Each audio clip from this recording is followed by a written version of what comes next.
শিখার আলোর হাত ধরে অন্ধকারে হাঁটে কতজন নিরক্ষরের চোখের স্বপ্ন পেঁচে বানায় সিংহাসন। মিছিলে স্লোগান, কাগজে কথা, ভোটের দিনে মধুর হাসি, পেছন ফিরে দেখে না কেউ। কার পেটে জমে আছে হাহাকার রাশি রাশি। রাজনীতি নামে রক্তের খেলাই মানুষ শুধু সংখ্যা মাত্র, দেশটা যেন লুটে ককার, জনগণ থাকে নীরব দর্শক। তাদের ভুলে করেন হাসপাতাল ভাঙে, অফিস ভাঙে, শুরু কলেজে ঝুলন্ত তালা, স্বপ্নগুলো হয়ে আছে বন্ধক। আইন ও আদালত সবাই একই পথের, নিরপেক্ষতার ছায়া নেই কোথাও। হরিলুটের ঘরে বেসে যায় আশা, বংশধরের ভবিষ্যৎ সুরক্ষার ইতিহাস দেশটাকে করে দেয় অচল নিস্তব্ধ। শিক্ষিত নিরক্ষর মানুষগুলো বোকার মতো এই নাটকে অভিনয় করে জনতার ঘামে গড়ায় ওঠে।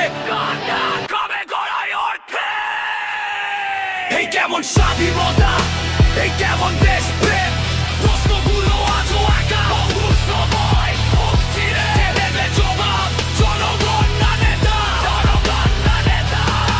এই কেমন স্বাধীনতা, এই কেমন দেশপ্রেম, প্রশ্নগুলো আজও একা। সময় অস্থিরে দেবে জবাব, জনগণ না নেতা, জনগণ না নেতা। চিরকাল চলবে এই ছলনা, যতদিন প্রাণ হবে ক্ষয়। দেশটা কারো পৈতৃক সম্পত্তি নয়, মানুষের ঘামে ও শহীদের ঋণে গড়া। যেদিন মানুষ প্রশ্ন করতে শিখবে সেদিন বদলাবে গল্প, রাজনীতির মুখোশ খুলে পড়বে, দেশ ফিরবে তার আপন রূপে। এই কেমন স্বাধীনতা, এই